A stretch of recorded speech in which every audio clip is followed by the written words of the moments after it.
Hi friend, good evening. This is Ravi and watching mat Z study. दोस्तों, आज हम लोग इस सेशन पे दो इंपॉर्टेंट पॉइंट को डिस्कस करेंगे। Point number one, that why more than 70% students they can not speak English fluently. 70% से भी ज्यादा स्टूडेंट इंग्लिश में बात क्यों नहीं कर पाते हैं, ये हुआ point number one. Point number two, कि how they can speak English fluently. जो 70% स्टूडेंट स्पोकन इंग्लिश नहीं बोल पाते हैं, इंग्लिश में कम्युनिकेट नहीं कर पाते हैं, वे कैसे कम्युनिकेट करेंगे। इन दो पॉइंट के ऊपर मैं बात करूंगा, काफी इंपॉर्टेंट है। अगर आपके पास टाइम नहीं है तो वीडियो को अभी पॉज कर दीजिए, लेकिन जब आपको टाइम मिलेगा पूरा वीडियो को वॉच कीजिएगा। 15 से 20 मिनट का सेशन रहेगा, काफी इंपॉर्टेंट सेशन, जहां पे हम आपको समझाएंगे कि आप स्पोकन इंग्लिश क्यों नहीं बोल पाते हैं, सही से इंग्लिश क्यों नहीं बोल पाते हैं, क्या क्या रीजन है और उसका सॉल्यूशन क्या है। जो चीज आपको नहीं पता है वो चीज मैं आपको गाइड करूंगा, ठीक है। तो सबसे पॉइंट नंबर वन मैं डिस्कस करता हूं कि why more than 70% students they can not speak English fluently. So the main reason क्या है। पूरा इंडिया में जितना भी स्टूडेंट्स हैं, दो कैटेगरीज है उनका। एक है जो कि सीबीएसई या तो आईसीएसई बोर्ड से पढ़ते हैं, यानी कि इंग्लिश मीडियम के स्टूडेंट। दूसरा, आपके जैसे जो हिंदी मीडियम पे यानी कि अपना रीजनल लैंग्वेज पे जो पढ़ाई किए हैं, यानी कि स्टेट बोर्ड से जो पढ़ाई किए हुए हैं। अब जो इंग्लिश मीडियम के स्टूडेंट्स होते हैं, अगर सपोज दैट एक एक बच्चे को आप यूएसए में छोड़ दोगे बचपन से ना, तो उसका इंग्लिश को भी कोई दिक्कत नहीं होगा, ठीक है। क्योंकि उसका रीजन आपको पता है कि उसको बचपन से वैसा एनवायरमेंट उसको मिलता है, उसका कल्चर ही ऐसा मिलता है कि वो ऑटो मोड में सीख जाता है। कुछ हद तक जो इंग्लिश मीडियम के स्टूडेंट्स होते हैं, उनको भी स्कूल में बोलने का मौका मिलता है, सुनने का मौका मिलता है।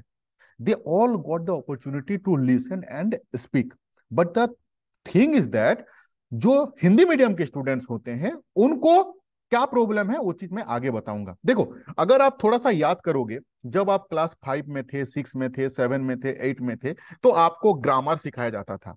Suppose that for an example के सबसे पहले मान लो अगर हम लोग कि पार्सन के बारे में आपको समझाया गया, या तो पार्ट्स ऑफ स्पीच के बारे में, या तो टेंसेस आपको समझाया गया, तो स्कूल में कैसे होता है कि क्या आप सीखें प्रेजेंट इंडेफिनिट टेंस, क्या आप सीखें, तो आप बोलते हैं हाँ जी मैं सीखा हूं।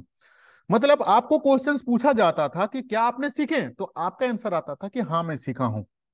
सेम चीज आपका क्लास 5, 6, 7, 8, 9, 10 इवन की जो कुछ कुछ स्टूडेंट हैं जो कि इंग्लिश में एमए किए हुए हैं, इंग्लिश में एक नंबर यानी कि बहुत ही अच्छी तरीके से वो लिख पाते हैं, पढ़ पाते हैं, बट बोल नहीं पाते हैं, ठीक है ना। इसका रीजन क्या है अभी आपको समझ में आया कि क्लास 5 से लेके आप तो क्लास 12 तक यानी कि अगर आप उसे ज्यादा भी अगर इंग्लिश में पढ़ाई किए हो, अगर इंग्लिश में ऑनर्स पीजी जो भी आप किए हुए हो, आपको कभी भी आपको बोलने का अपॉर्चुनिटी ही नहीं मिला। क्लास 7 में ए एन दी का प्रयोग सीखा तो आप बोलेंगे जी सर जी मैम। क्लास 8 में प्रीपोजिशन सीखा तो आप बोलेंगे जी सर जी मैम, लेकिन आपको कभी बोलने का मौका ही नहीं मिला है।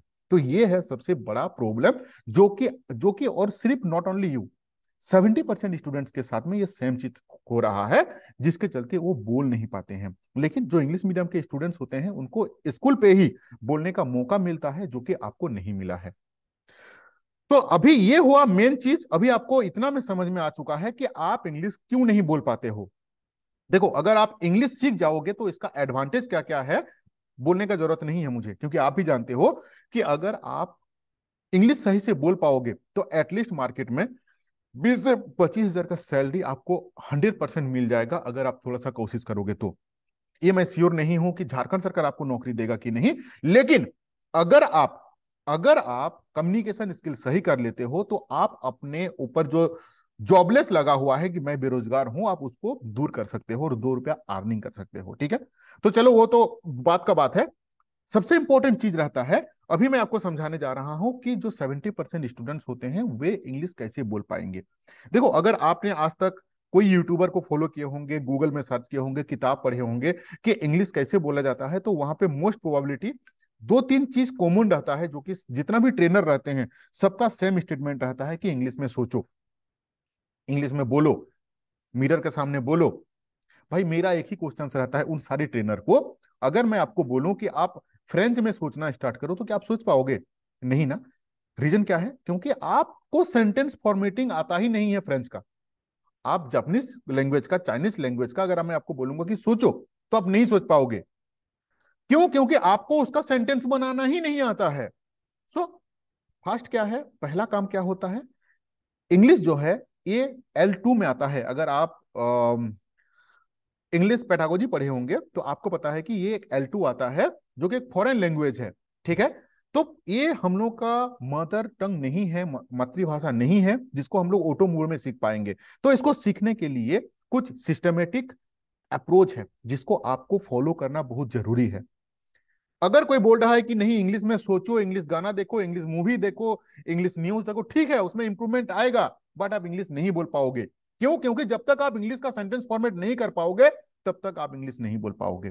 ठीक है, तो इंग्लिश में सेंटेंस फॉर्मेट करने के लिए क्या है, सबसे सबसे इंपॉर्टेंट जो चीज रहता है, आपको बेसिक ग्रामर जानना जरूरी है। मैं ये नहीं बोल रहा हूं कि आप एक कॉम्पिटिटिव एग्जाम पे जितना जरूरी है सारे को जान लो ना। कुछ बेसिक चीज जरूरी है, जो चीज अगर आप जान जाओगे, आप ब्रेन पे उसको कैप्चर कर पाओगे, तो डेफिनेटली आप with in very micro of second आप सेंटेंस को फॉर्मेट कर पाओगे। और जिस दिन आप सेंटेंस फॉर्मेटिंग आपके अंदर पे आ जाएगा, आप इंग्लिश उस दिन बोल पाओगे। ठीक है, तो सेंटेंस फॉर्मेटिंग के लिए क्या है, कुछ बेसिक चीज है, कुछ बेसिक ग्रामर है। जैसे फॉर एन एग्जाम्पल, अगर मैं सबसे पहला और इंपॉर्टेंट चीज अगर मैं बात करूं, तो वो आता है आपका पार्सन। ठीक है, ये होता है सबसे कॉमन चीज। आज इस क्लास में मैं आपको पार्सन के बारे में समझाऊंगा। इसी तरीके से हम लोग day by day, daily basis पे हम लोग स्पोकन इंग्लिश का जो क्लासेस है, आपको मेरा चैनल पे मिलते रहेगा। हालांकि मेरा एक बैच स्टार्ट हो रहा है, जो कि 15 जनवरी से। अगर आप मेरा लाइव बैच में ज्वाइन करना चाहते हैं, तो मुझे व्हाट्सअप कर लीजिए। डिस्क्रिप्शन बॉक्स में मेरा लिंक दिया, व्हाट्सअप नंबर दिया हुआ है, और हालांकि सब स्टूडेंट्स के पास में है, ये है मेरा नंबर। 15 जनवरी से मेरा लाइव बैच स्टार्ट हो रहा है, जहां पे हम लोग 8 से 10 स्टूडेंट्स को लेके लाइव समझेंगे, चीज को पढ़ेंगे और हम आपको सिखाएंगे। ठीक है, तो आज हम लोग डिस्कस करेंगे पार्सन के बारे में। पार्सन हम लोग बचपन से ही पढ़ते आ रहे हैं, लेकिन अभी सबसे इंपॉर्टेंट है कि हम पार्सन क्यों सीखें। इंग्लिश, स्पोकन इंग्लिश में पार्सन हम क्यों सीखें? देखो, जितना भी ऑक्सिलरी वर्ब होता है, जितना भी मॉडल्स होता है, जैसे suppose that is, am, are, has, have, was, were, had, shall, will, ये जो जितना यूज होता है, बिना ऑक्सिलरी वर्ब का यूज कहां पे होगा? कहां पे इज लगेगा, कहां पे एम लगेगा, कहां पे वाज लगेगा, कहां पे वेयर लगेगा, कहां पे हैड लगेगा, कहां पे सेल लगेगा, कहां पे विल लगेगा। जब तक आपका ब्रेन पे ये ऑटोमेटेड कैप्चर नहीं होगा, तब तक आप सेंटेंस बना ही नहीं पाओगे। तो सबसे बेसिक चीज जो होता है, वो होता है आपका पार्सन। आपको जानना जरूरी है कि पार्सन के बारे में। ठीक है, बिल्कुल स्किप मत करना, पूरा वीडियो को वॉच करना। और लाइक अगर अभी तक नहीं किए हैं तो लाइक जरूर करें, और मेरा वीडियो आपको कैसे लगता है, मेरा सेशन कमेंट करके जरूर बताएं। ठीक है, तो चलो आज हम लोग सीखेंगे पार्सन क्या है। पार्सन जो है वो होता है 3 टाइप का, फर्स्ट पर्सन, सेकंड पर्सन और थर्ड पर्सन। ये हम लोग बचपन से सीखे आ रहे हैं। ठीक है, लेकिन कुछ चीज है आपको मैं आज ऐसे समझाऊंगा कि एक बार अगर इसको पूरा सुन लो, बस बस सुन लो पूरा, जिंदगी में कभी याद करने का जरूरत ही नहीं पड़ेगा आपको। दुनिया में सबसे पहला मैं आता हूं पार्सन कितना ना, फर्स्ट पर्सन होता है, सेकंड पर्सन होता है और थर्ड पर्सन होता है। ठीक है, अब फर्स्ट पर्सन क्या होता है? देखो, दुनिया पे आई यानी कि मैं, आई जो है, आई, ओनली आई, एक ही वर्ड है जो कि फर्स्ट पर्सन। अब इसमें फिर दो चीज है, first person singular number, first person plural number. ठीक है, बाद में डिस्कस करूंगा। पहले मैं फर्स्ट पर्सन समझा देता हूं आपको, सेकंड पर्सन समझा देता हूं, थर्ड पर्सन समझा देता हूं। अगर आप जानते हो फिर भी देखो, क्योंकि मैं आपको ऐसा समझाऊंगा कि आपका दिल दिमाग दोनों में बैठ जाएगा, जिंदगी में कभी याद करने का जरूरत ही नहीं पड़ेगा। फिर से बता रहा हूं, अगर आप पर्सन को अगर आप सही से नहीं समझोगे, तब तक ऑक्सिलरी वर्ब यूज नहीं कर पाओगे। अगर आप ऑक्सिलरी वर्ब का यूज नहीं समझ में आएगा, तब तो सेंटेंस फॉर्मेट ही नहीं कर पाओगे, ना आप इंग्लिश में बात कर पाओगे। ठीक है, तो पार्सन कितना टाइप का हुआ? फर्स्ट पर्सन, सेकंड पर्सन और थर्ड पर्सन। फर्स्ट पर्सन क्या हुआ ना, आई। अब आई का क्या है? दो ठो भाई है, first person singular number, plural number, मैं बाद में उसको समझाऊंगा। यानी कि मैं दुनिया पे एकलौता इंसान मैं हूं, जो कि आई, जो कि आपका हुआ फर्स्ट पर्सन। समझ गए फर्स्ट पर्सन क्या है? अब हम लोग आते हैं सेकंड पर्सन, आपको, यानी कि यू। दुनिया पे आप एक ऐसा इंसान है, आप एक ऐसा चीज है, जो कि सेकंड पर्सन पे आते हैं, यानी कि यू में आते हैं। मैं हो गया फर्स्ट पर्सन, यानी कि आई, सिंपल फॉर्मूला। दुनिया पे मैं, आई, हो गया आपका फर्स्ट पर्सन। आप यानी कि यू, यू हो गए आपका सेकंड पर्सन। अब बचा थर्ड पर्सन। आपको और हमको छोड़ के दुनिया में जो भी दिख रहा है आपको, सारा हो गया थर्ड पर्सन। अब इसमें भी अगर कोई स्टूडेंट्स नहीं समझ में आएगा तो फिर कोई ऑप्शन ही नहीं है। मैं फिर से रिपीट कर रहा हूं, मैं यानी कि आई, मैं जो हूं दुनिया का फर्स्ट पर्सन हूं। आप जो मेरा बात सुन रहे हो यानी कि यू, वो हो गए आपका सेकंड पर्सन। आपको और मुझे छोड़ के दुनिया पे जो भी दिख रहा है सारा चीज हो गया आपका थर्ड पर्सन। तो फर्स्ट पर्सन, सेकंड पर्सन और third person. First person singular number Plurals number, second person singular number Plurals number, third person singular number और प्लूरल्स नंबर। इसके बारे में हम लोग कमिंग सेशन पे सीखेंगे।